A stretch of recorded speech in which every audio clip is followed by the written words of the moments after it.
Hi, ladies and gentlemen. I am so glad that you've joined me today. I know that you could be doing other things, but for the fact that you've joined me, I know I say that every week. I just want to let you know I appreciate you being here. I know you have other things you could be doing. I know there are places you could be, but and other chores and other projects. But the fact that you land here every Tuesday and Thursday for 60 minutes, I'm grateful for that, knowing that my purpose is not to mismanage your time. The whole inference, the whole motivation of this program, Defining Moments, is to inspire you, is to encourage you, is to even challenge you to embrace your divine purpose and live it with the spirit of excellence, knowing that you were not created accidentally, incidentally. God created you for this purpose. I want you to join me today. We're going to have a very serious and open and transparent conversation with my special guest, and it's going to bless you. Stay tuned.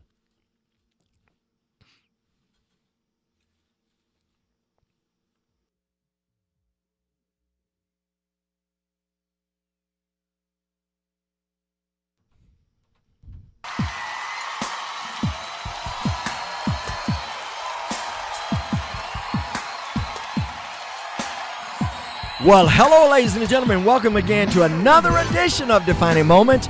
I'm your host, Larry Nix, and I'm delighted that you've joined me on this Tuesday. Happy Tuesday.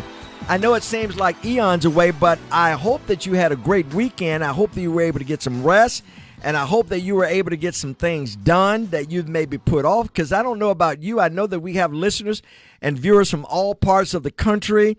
But I was able to get in my yard this weekend and do some much needed work. We had some great weather here in central Mississippi, and I hope that you've been able to get some things done. And I appreciate you. I know that we have listeners and viewers from all over the country, from Florida to Michigan to Missouri to Texas to Ohio. We even have some people out of the UK that you stream in, you watch our podcast, and I want to let you know that I am grateful. I want to let you know that I don't do this because I don't have anything else to do. I do it because God has charged me to do this.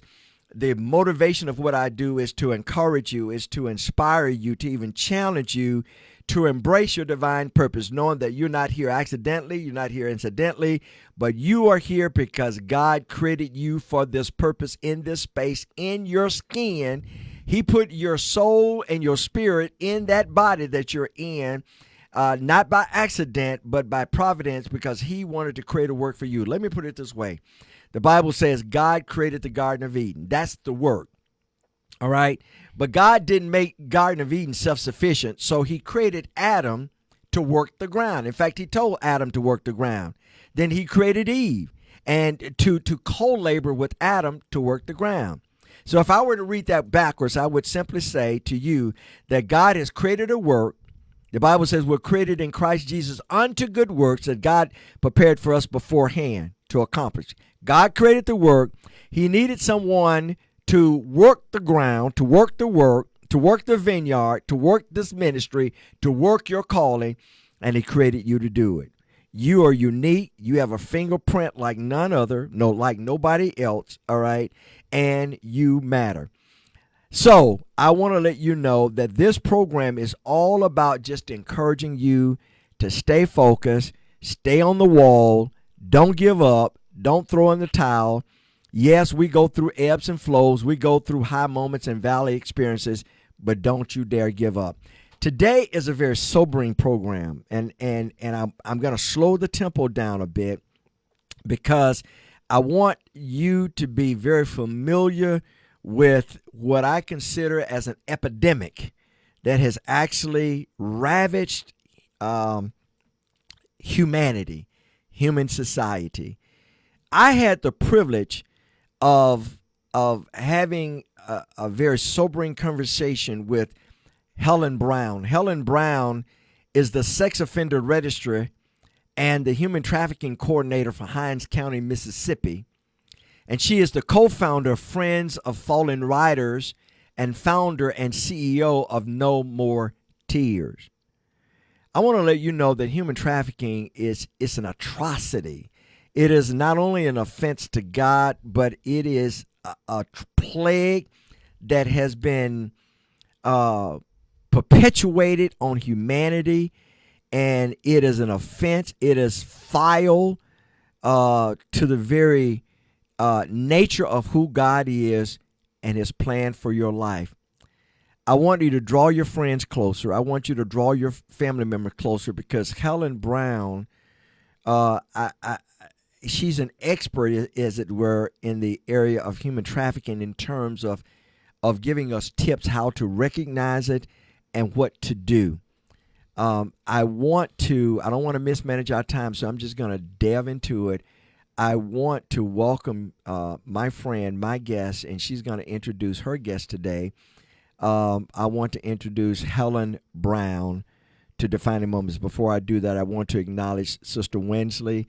Thank you so much, Sister Winsley and Brother Winsley, for joining us every week. And Aunt Dean out of Atlanta, Georgia, thank you for joining us. I appreciate you joining us. I also want to remind you, and this is what I really wanted to say before I bring Helen on.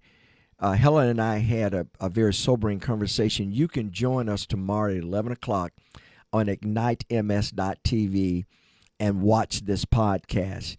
We're on all of the major podcasts, any podcast that you can think of: iHeart, Apple, Pandora. I said Pandora. Pandora. Any app that you can think of, YouTube, Facebook. You can log on to Defining Moments with Larry Nix, NICKS, and you can watch this podcast on tomorrow. But particularly, you can zoom in on ignitems.tv and watch the podcast at 11 o'clock. It is very sobering. My conversation with Helen and one of her board members, Nikita Lofton Carter, it was very sobering about human trafficking and what to watch out for. And sometimes I think we've created this caricature of whom we would consider as a person that is a pimp or a prostitute, but she let me know that it could very well be a family member, a high school chum of yours, or a buddy, somebody that's living among us. Helen Brown, welcome to Defining Moments. Thank you for having me.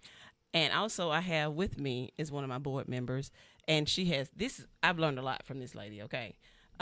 She's one of the ones who stopped me from calling them victims, and she is a thriver. She's a thriver, and her name is Emily Shell, and I'm going to let her introduce herself a little bit. So, Emily, welcome to Defining Moments. You educated. Now, Helen is a law enforcement officer as well, and if you really have keen eyes, ladies and gentlemen, you can determine she is very statuesque. And you can look at it and say that she's very serious. She has a wonderful personality. But, boy, I hate to be on the wrong side of the law when she's having to chase me down. But you are part of her board, No More Tears, and you're educating her. So what does that mean?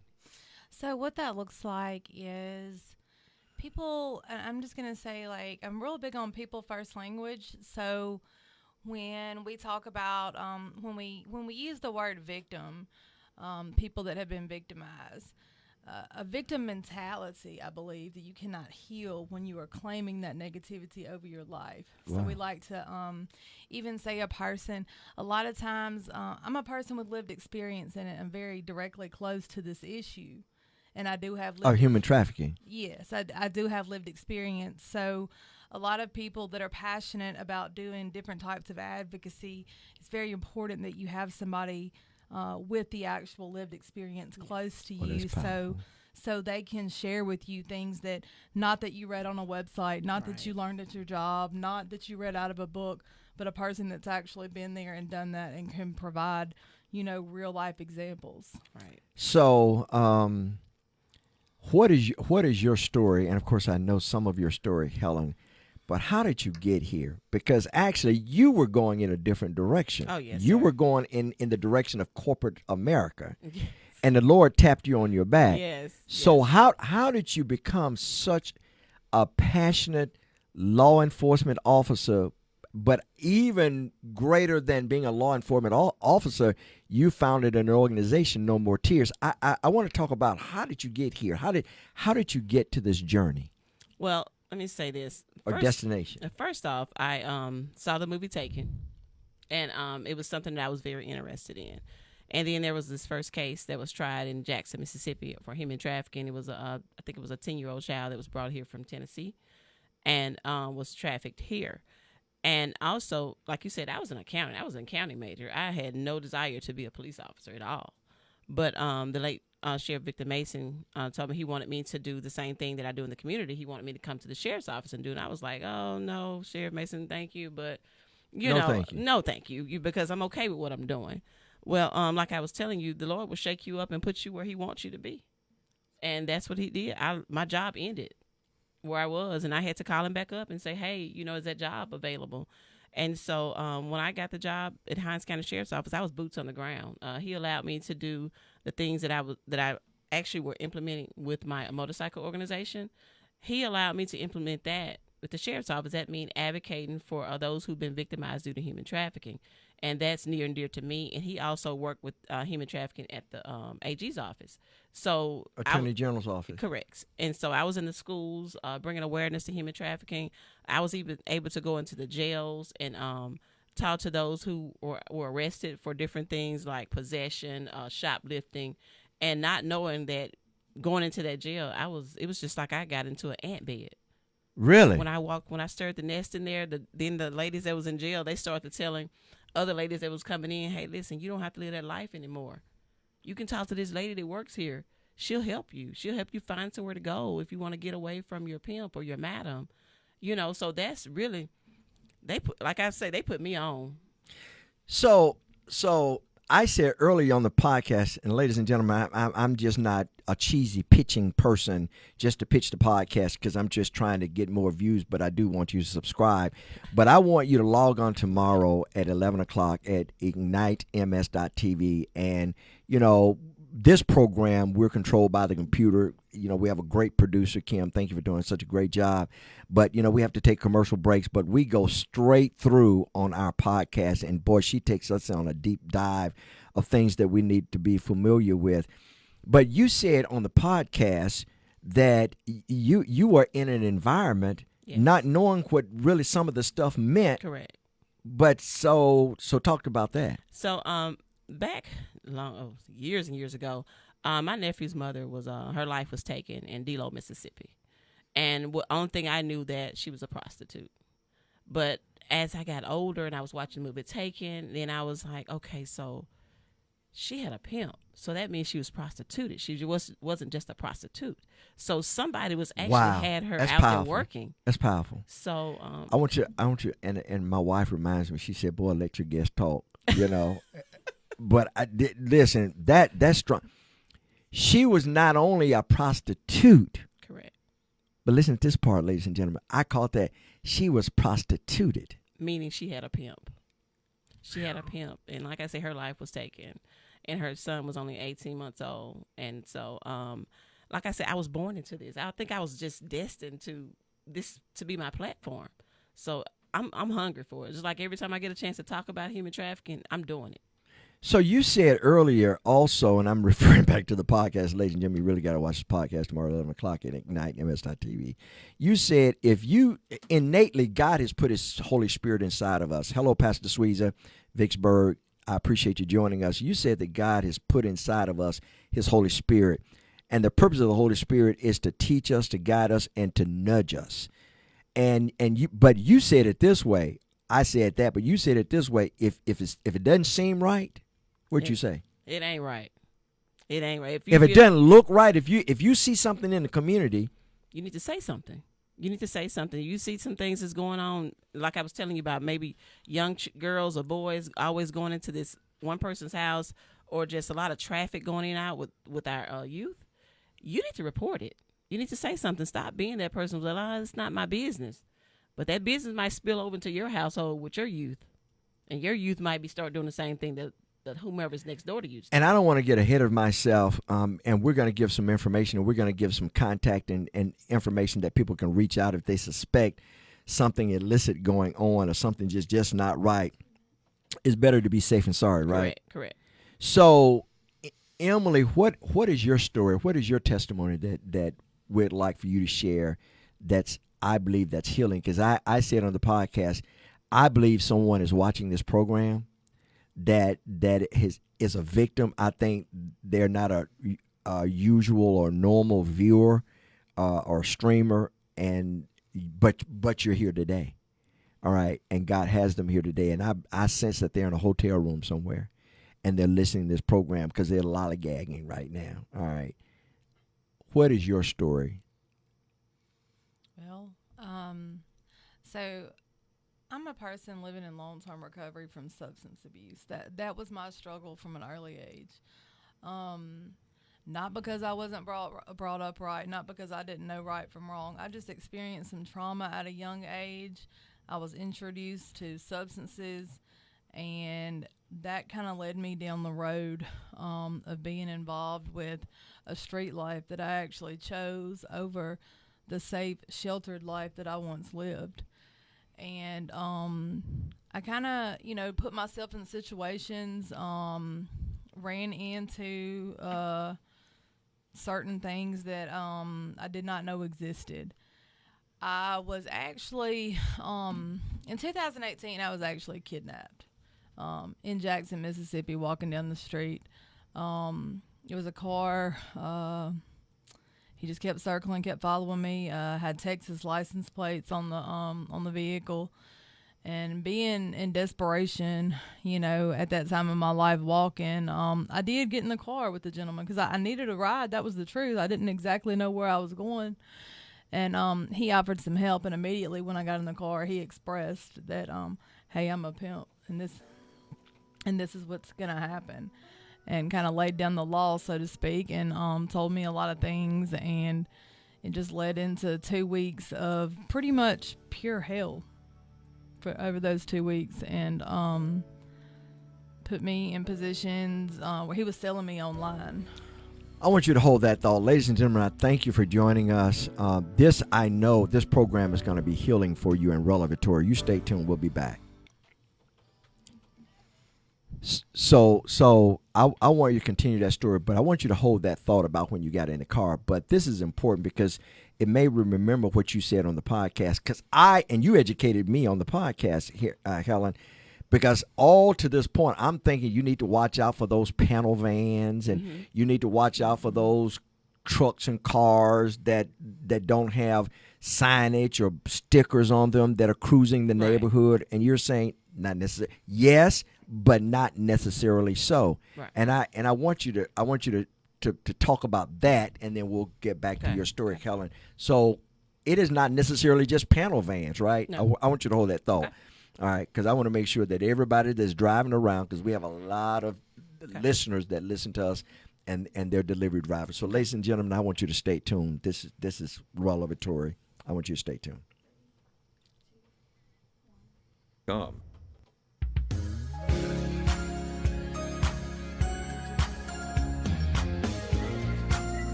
So you said on the podcast, I said, Helen, I've always warned our children, be careful of those slow-moving vans. They're panel vans you can't see in. They have dark windows, tinted windows. You can't. Those cars. You said, yeah, but also I want you to speak to that. Right. Because people always think that the only way you're going to be trafficked if someone kidnaps you in a white van. Well, I hate to be the bearer of bad news. It's something called familiar trafficking. Familiar trafficking. And familiar trafficking is basically which you kind of know your trafficker. You've encountered them in some type of way.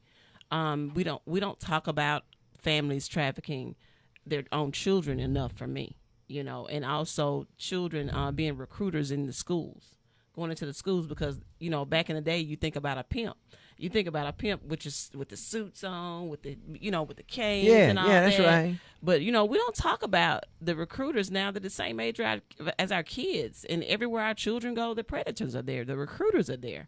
We need to talk more about that instead of just implementing about that white van. And I asked you, I said, where are most likely the recruiters? And you said something. I'm like, because I know the Mississippi State Fair is coming to the city. Yes. It's coming to our city. It's in your city, whatever your state is, then that state fair is in your city. And, for reasons that, your investigation, right. So you can't name specific places, but Any type of large event. Like, let's talk about what is it? The Super Bowl. Let's talk about the Super Bowl. What? Yeah, the big games at the Super Bowl, the Kentucky Derbies, things like that. The golf tournament here. We talk about things like that. Any type of large Election time. Election time. Yes. Those are recruiting grounds. If you want to call it that, yes. Okay. I know things you can say. Yeah. So, a lot of times it's a lot of prostitution that goes along with it, because a lot of times people come into town and they want to, they become Johns. This is what we call them. And let me tell you something. And I'm sharing my ignorance, because we've created this caricature that the recruiters or the Johns, they're just going to stand out. That you'll be like, oh, that's a John, or that's a madam. No, the but John, not necessarily so. No, the John is the person who purchased the sex. That's what a John is. That's what they call them. They're the person that purchased the sex. And I feel like those Johns are the people that their pictures seem to be plastered all over the news, just like they are plastering these ladies or these young boys who are. They're not the perpetrators. They're the recipients. The Johns are. Yes. Without a John, if we didn't have Johns, we wouldn't have a problem. Wow. Because the Johns, that's what make the demands high, because they're paying the money. So people are going to go out and get whoever I give you $1,000. You give me a boy that's maybe 8 or 9 years old. They're paying for it. They want it. That's what they get. So that's where the recruiters come in at. And go find them. Whether it's their family members or one of your children's friends. And you said familial trafficking. Yes. And that's terrifying, because, you hear of sleepovers and yes. having sleepovers at your home, and right. you're sending your children to sleepovers, not knowing. You're not knowing because, like I was telling you, that your child might be friends with someone's parent who exploit children. They're getting your child to bring your child over to their house. They might have cameras in the bathroom. They might have any type of thing to record these children while they're naked and taking showers or whatever. You got to understand, you have some sick individuals out here. I mean, it is what it is. A lot of people don't talk about that, but it's happening. Well, today we're going to talk about it. So your story, you were desperate, Emily. You were unhoused, all right? And this car pulled up with Texas plates, and you got in, and he immediately looked at you and said, what? And we'll pick it up from there. Basically, he said, I'm a pimp, and this is what's going to happen. And what you want to, okay, so from that point, he put me in a hotel room. He bought me a dummy cell phone, or what you would call a burner cell phone. And for those that are unfamiliar, what is a burner cell phone? A cell phone basically for a one-time use or for a very short period of time that can't be traced. And the phone just, once it was activated, it immediately started ringing. And, wow. I kept thinking to myself, like, he knows a lot of people. Like, these people just keep calling this phone. But later I learned that he had me online, because one of the Johns that came to the hotel room in Jackson, Mississippi, he said, I just need to tell you, he said, those pictures you're using online, he said, you're much prettier in person. I must say, that I'm really surprised. Oh, my goodness. And I was like, wait a minute, do what? And he was like, yeah. And I was like, can you show them to me? And it's just like you're selling something in the classifieds, but there I was, online, being sold, had no idea. Couldn't get away because this gentleman is sitting outside of the hotel room. So what in the world? And keep that thought. It's an ongoing thought. But then you said, Helen, parents, you need to be careful. Yes. With your children, with that, with the phone. You need to get involved with your children. Get all in your child's business, because there are certain apps that's on these phones. There are games on this phone where people are basically contacting your children, because you got a phone. These kids on these phones playing games all day, every day. Roblox. I keep saying that. Snapchat. TikTok. They're asking your child, hey, listen, if you just send me a picture of, let's just say, for instance, send me a picture of you just with your bra on. And they send it for maybe $100, $200. They exploiting themselves. And the next thing you know, guess what they're going to do? if you don't send me another picture of you naked, then I'm going to post this picture on social media or send it out. I'm going to send it to the church. I'm going to send it to you where your mama go to church. And there you go. And the child thinks, okay, I'm going to go ahead and send it because I don't want to embarrass my mom, or I don't want my mama to know. We just didn't have the money in the house. I want to buy me some clothes, or they might even offer them an iPhone. They're going to give them something they don't have, you know. Ladies and gentlemen, I'm not talking about a person that's passively engaged in this arena. I'm talking about a person, officer. She's just not Helen Brown, but she is Officer Helen Brown.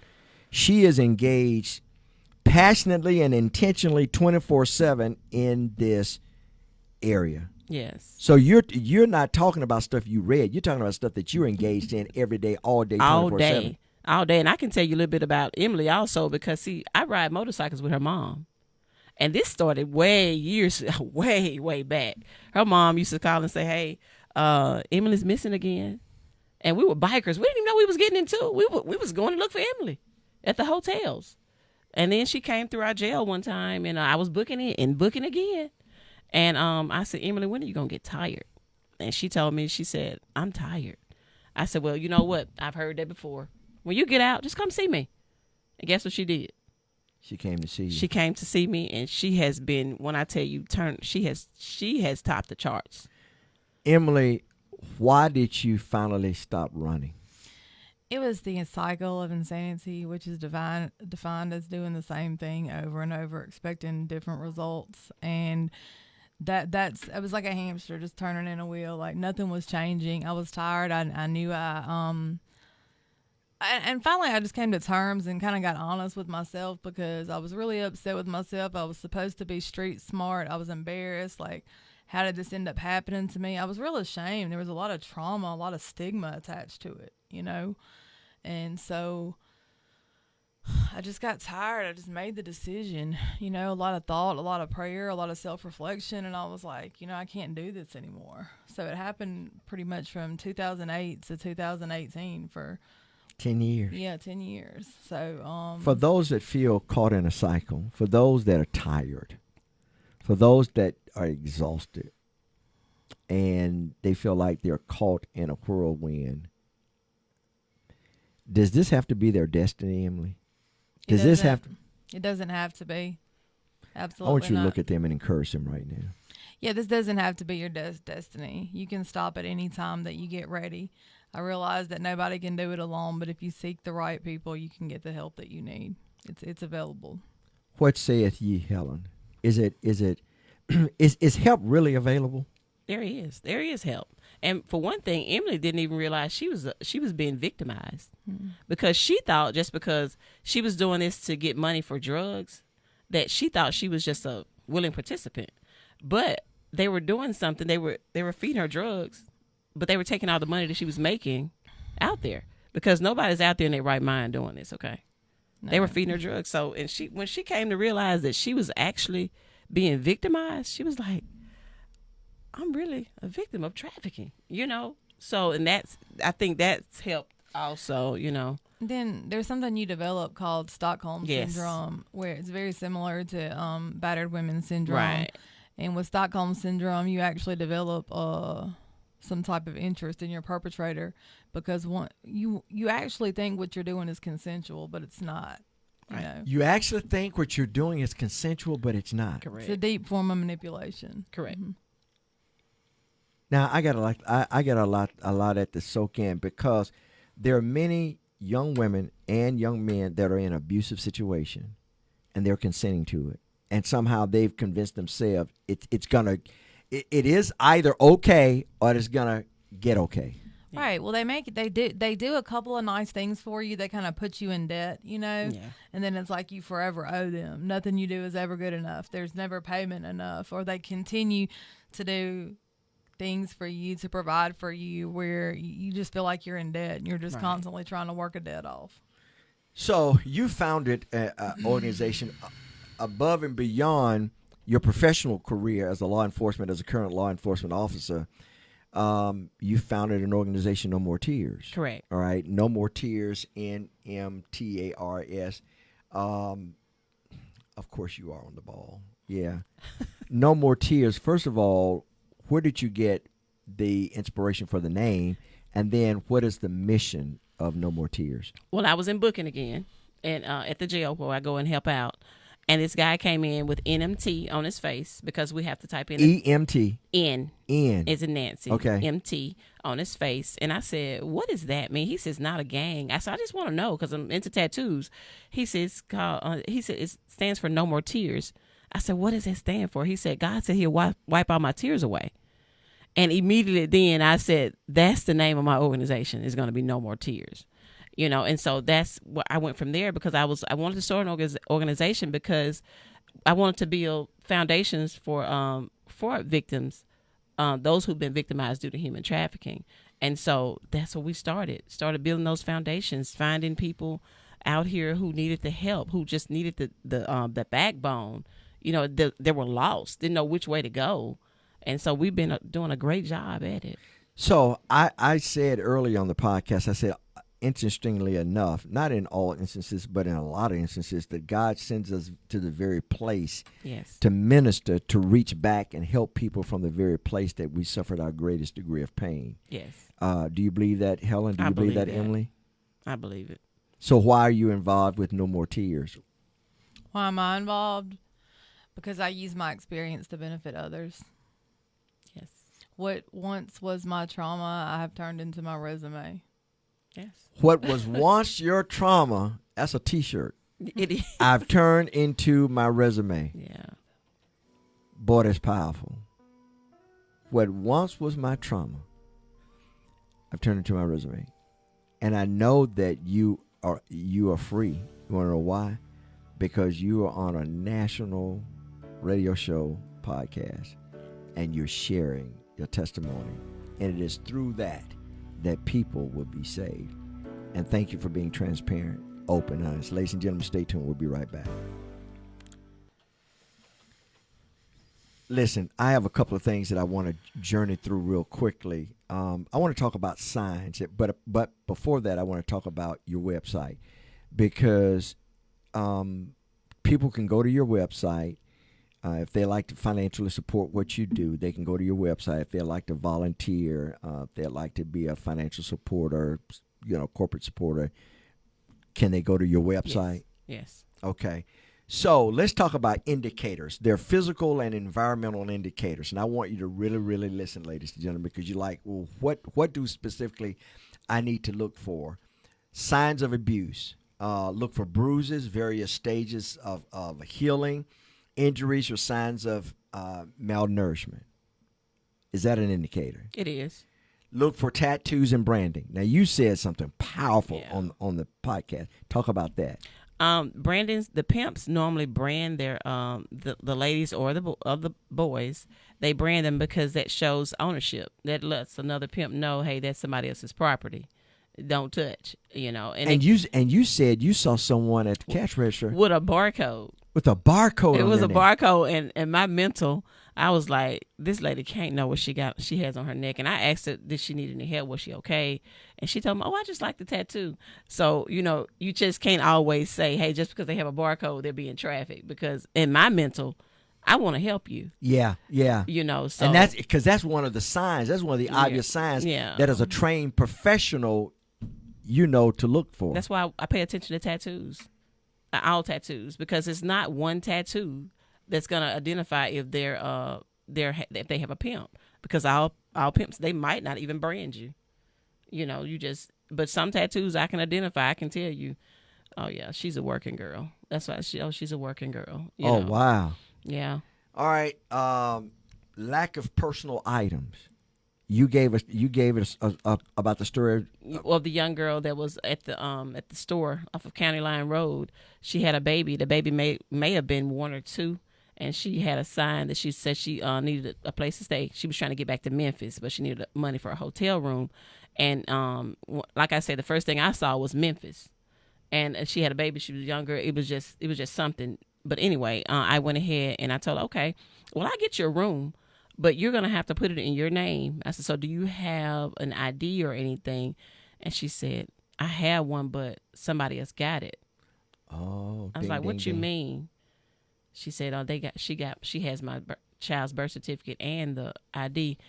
Immediately, I already knew what time it was because I knew he was working with somebody that was getting money from this young lady. So I walked her into the store, and at the same time, I had already reached out to the people that's on my task force, and we jumped on it immediately, like, as they always do.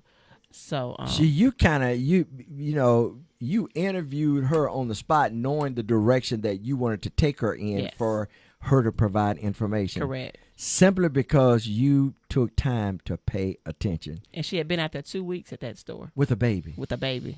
Yes, How many people have we passed by exactly. because we were so busy with what we got to do and didn't pay attention? Right. Stay tuned, ladies and gentlemen.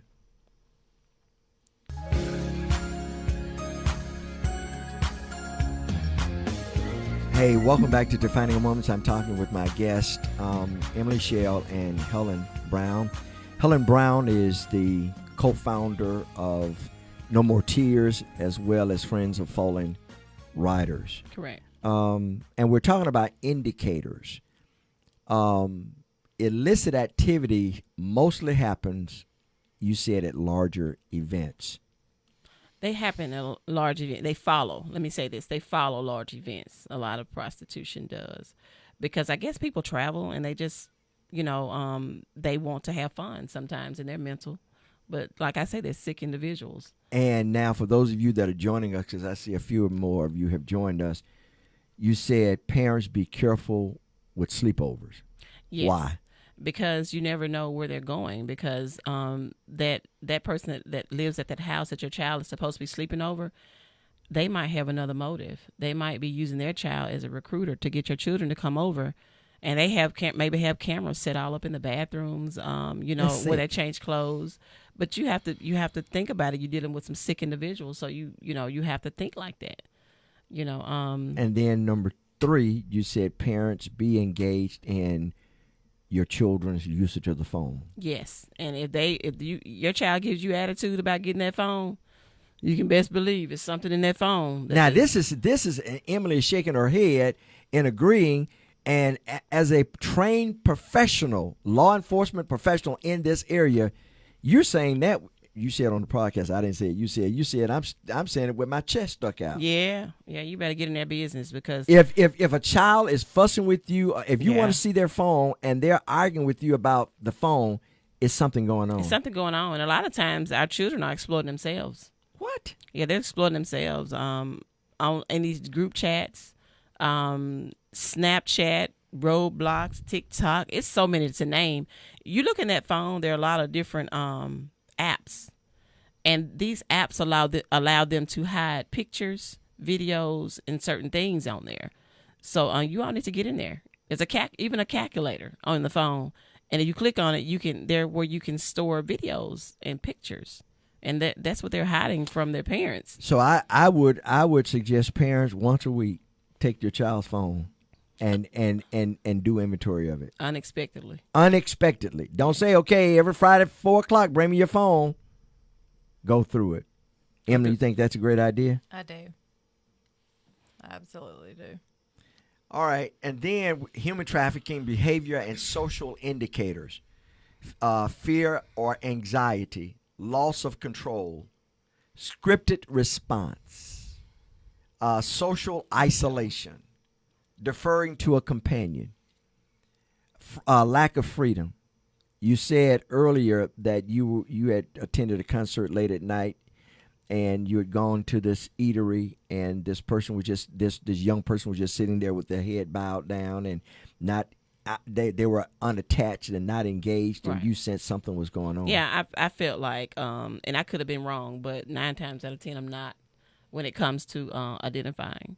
And she would never look up. And this guy, he was an older guy, and he was ordering for her, and the waitress would ask a question. She wouldn't say a word. Wow. Wouldn't say a word at all. And then the way she was dressed, her makeup, her wig, I just felt like she was really, like I say, a working girl. I want to go ahead and give that number now, ladies and gentlemen. The National Human Trafficking Hotline is 1-888-3 373-7888. Again, that number is 1-888-373-7888. The third time, the National Human Trafficking Hotline is 1-888-373-7888. Listen, now you said something. I'm like, wow, you're right on. If you forget all of those numbers, you said do what? You can, if it's an immediate danger, if they are in immediate danger, I always dial 911, and because they'll help immediately. But if you just want to report something that you feel in your gut, I would advise you to call that 1-888 number, and that way it generates an entire investigation. Wow. Again, that number, of course, for those that are streaming, you can see the number. Again, that number is 1-888-373-7888. That's the National Human Trafficking Hotline. I can't overemphasize enough that if you see something that doesn't look right, officer, go ahead and finish that. Say something. Say something. I'm telling you, you might save a life. If you save one life, we're doing what we're supposed to be doing. Because we have people that report all kinds of stuff, but they just won't report when they see a child that's in need. When I talk to these kids, they'll tell me, like, how many times have they've encountered law enforcement or their cousin that, the signs were there, and so I'm always about just saying something. So, Emily, and of course, these are some ... bullet points ... What are some signs, because you were involved yourself? Yeah. What are some signs that I may have missed or really sticks out that parents and that just people need to be aware of? I believe we've thoroughly covered most of the major warning signs. So if I had to add anything to that, I might just elaborate a little bit on why people that are victimized may not look you in the eye, because they are taught to look down. It is instilled oh wow into their soul that they have to look down. But anytime you see young children walking in areas that they shouldn't be walking to, back and forth to hotels, and our children are so important, but also it does happen to adults too. Yeah. So there are things that like Helen said about not having identification, or sometimes they may not always be dressed nice. They may look bad. Mm-hmm. They may look like they are neglected. Or you can always usually see, and it happens a lot of time in Jackson, you might see those that are considered panhandlers. Yes. You might see the woman on the corner, but a few feet away that's not in plain sight. You might see somebody that's actually there that's putting her out there to do that. So, and with the phones and stuff too, parents, like, it's not just going through your phone thing. Like, electronics have become they have replaced human interaction, and it's easier just to give a child or a phone or a gaming system to a child when you have no idea who they're talking to. And even like with the video games and the headsets and the different people playing games, that might not be another 12-year-old boy that right. might, so it just comes in so many different ways. Let's talk about, I just want to leapfrog here, and then I'll come back, but I want to leapfrog because you're the founder of Friends of Fallen Riders. Yes. As well. What is that and why? Well, like I was telling you earlier, Friends of Fallen Riders is a nonprofit also. It's an organization. It's a motorcycle organization. And the reason I started that organization was back in 2004. I was riding motorcycles, and you ride motorcycles? Yes, I ride motorcycles. And so there were so many people losing their lives due to motorcycle fatalities. And so my friend Stephanie and I decided to do a cookout. Let's just get to know people. And so that's what we did. And so we called it Friends of Fallen Riders, because we were doing motorcades for people who's lost their lives. So, and then not only that, the community saw what we were doing, and we were engaging in the community so much, from toy drives to cutting yards, elderly people yards, putting roofs on houses. When I tell you that we were doing the most. So, and then we started getting platforms like human trafficking, wow. going into the schools, So you intertwine all of that which you do. Yes. Your law enforcement, No More Tears, Friends of Fallen Right. The tip of that spear is human trafficking. Correct. Wow. Because people love to see motorcycles, just like you. I love, do. love to see motorcycles. My wife will tell you I will pull over and on the side of the highway just to see a female rider riding a big old chopper and driving an 18-wheeler. Right. There's nothing sexist about it, and I apologize if I offended somebody by saying that. It's okay. But it's just I'm like. She said, "You're just fascinated, aren't you?" I said, "I am." And then you had the nerves to tell me on the set that you ride a Harley, a Road Glide Harley Davidson. Yes, sir. And so you have that attention and you have the platform. So why not educate people while you have a platform? That's good. In a positive way. That's good. That's good. And they'll never forget you. And then, I can't wait to see you on your chopper. I can't. I'll just pull over and just watch. I don't know, something going on in my brain. I haven't figured that out about that yet. But so how long have you been riding? Probably almost 30 years. 30 years? Yes. You don't look over 30. I'm 52. Hello, somebody. Yeah. Yeah. Can I have some of that orange juice, please? What's so never in that juice? I want some of that. Yeah. One of the things that I've been taught is to be very courteous to motorcycle riders when they're on the interstate freeways, because we've had so many useless deaths because we feel like we're shielded with that metal around us and four wheels that we can just kind of take over and with the motorcycle drivers. So if you're talking to a large audience, what would you tell four-wheelers about motorcycle riders? Look twice, save a life. We are mothers, fathers, uncles, brothers, nephews. We're lawyers, doctors, law enforcement. We have people that love us too.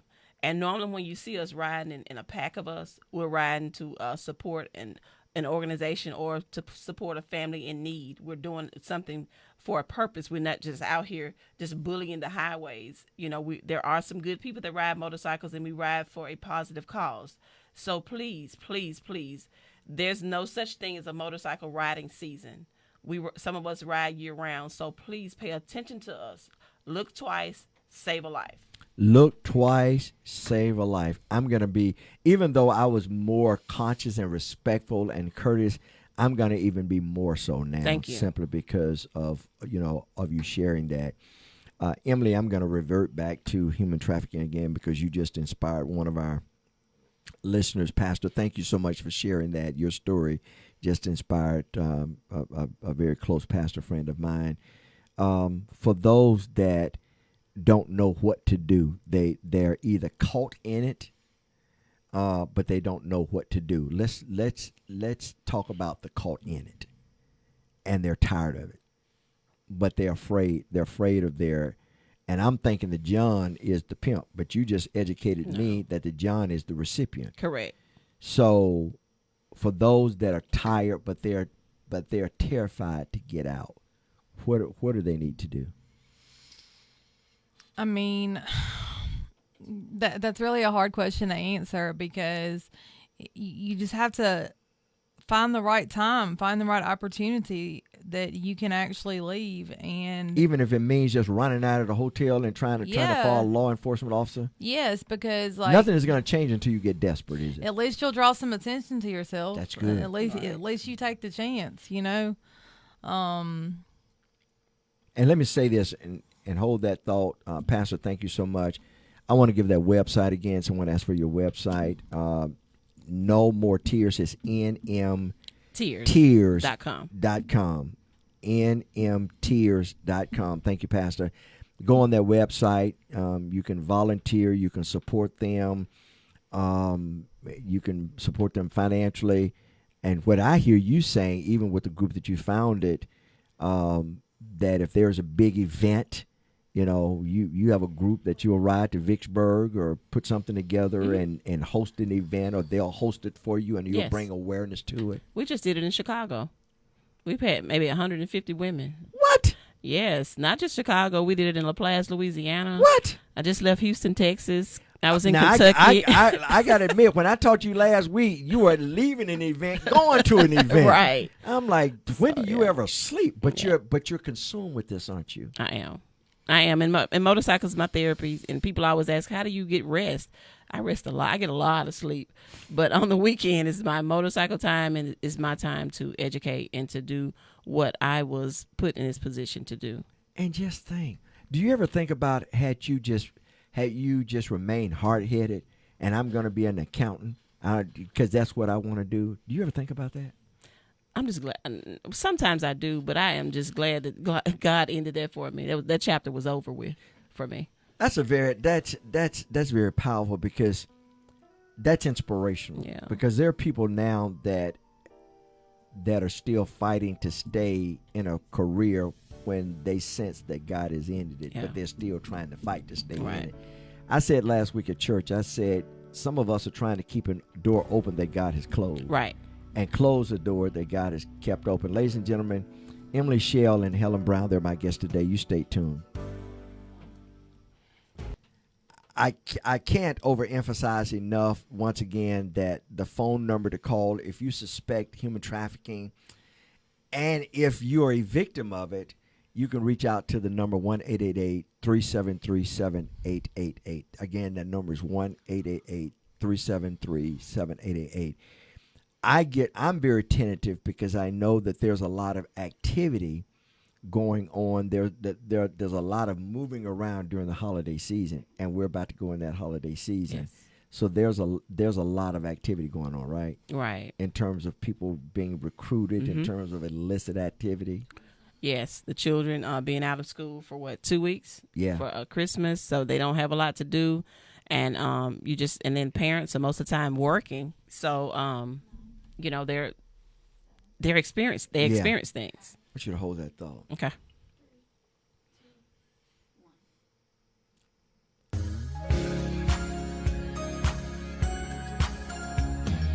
Ladies and gentlemen, thank you for joining me today on Defining Moments. I invite you to be here to join us every Tuesday and Thursday at 11 o'clock on 104.3 FM, this radio station, as well as our various social media platforms, YouTube, Facebook, iTunes, Apple, iHeart, Pandora, Podbeam, any major platform. You can Google us, and we're there. We're on 10, 12 different platforms, but we have our own private label. That's IgniteMS.tv, IgniteMS.tv, and all of our programs, our radio program and our podcast, they're logged and archived on this digital network. I invite you to join us tomorrow again at 11 o'clock. Boy, Helen takes a deep dive. She's a scuba diver. She takes a deep dive on this topic of human trafficking.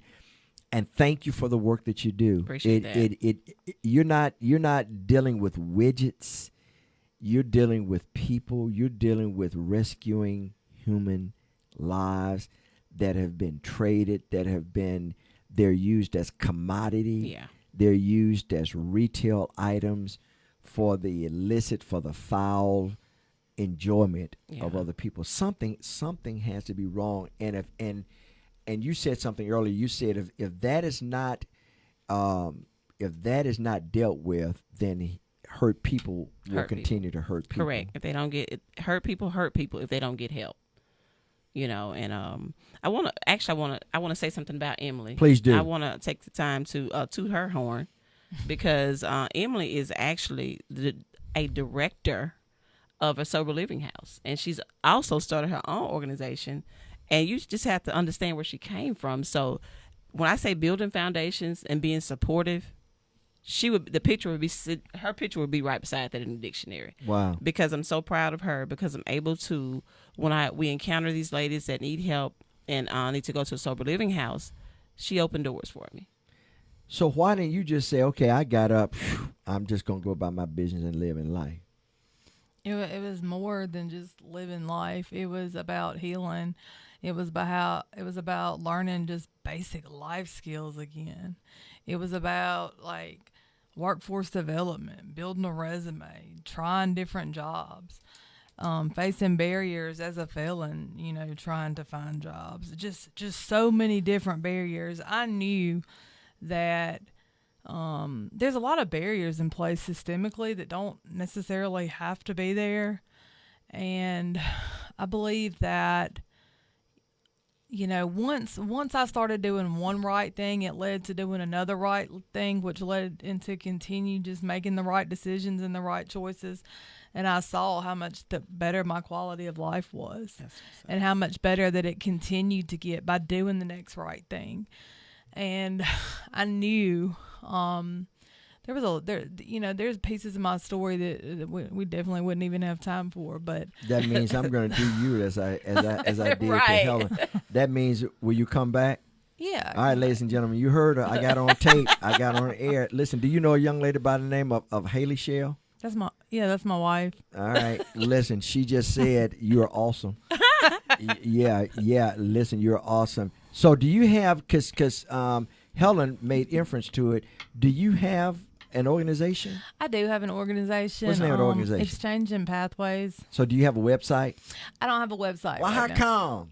I'm working on it. I'm getting there. You come on this international radio show and you don't have a website, we'll blow you up in a minute. But the name of it again? Exchanging Pathways. So what's the motivation of Exchanging Pathways? The motivation of Exchanging Pathways is working with those that are impacted by the justice system and facing barriers, whether it's getting an ID, getting help for substance abuse disorder, workforce development type stuff, just education, getting hooked up with the right mental health provider, right, things like that. What I hear you saying, Helen, and thank you, Pastor, for being so in tune, and Pastor Sweezer, she is a pastor, she is a screenwriter, she's a playwright, she's a movie producer, she's all of that, but she's my friend. Okay. She says, thank you for sharing your story today. What I hear you both saying, in essence, is that if you want to get out, there's a way to get out. There's a way to get out. But you're not going to get out. Jesus went up to the man that had been at the pool of Bethesda for 38 years.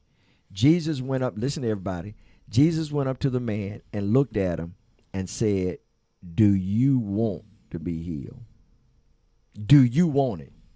And really what I hear you saying is that unless you want it, nothing is going to change. That's right. My wife says it this way: when you get sick and tired of being sick and tired, that's it. Right. You'll never be sick and tired enough. Yeah. But when you get sick and tired, you said even if your pimp has to go to the bathroom or go get a whatever, you'll find that 2 seconds to escape and run and make up enough noise that somebody will pay attention.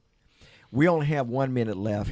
Helen, I want to give 20 seconds to you and 20 seconds to Emily, and I'll take the other 20 seconds. What would you say, Helen? What I want to say I is... want you to look at the people and say it. What I want to say is I want everybody to basically look beneath the surface. Ooh, that's powerful. Look beneath the surface, and I want you to basically stop judging. A lot of these young ladies would tell me they only had the strength to do what they do is because I never judged them. Wow. And also sit down and have a conversation with your children. Talk about human trafficking. Talk about exploitation. Talk about things that you normally don't talk about. Because a lot of times we as parents, we get to the point we don't talk about things because we feel if we don't talk about them, we feel like they're not happening. So just do that for me. Go that extra mile to do that for me. Listen, Emily, take 5 seconds. Break the stigma. Break the stigma. Break the stigma. Helen Brown, thank you for joining us. Thank you. You are a treasure. Thank you. Ladies and gentlemen.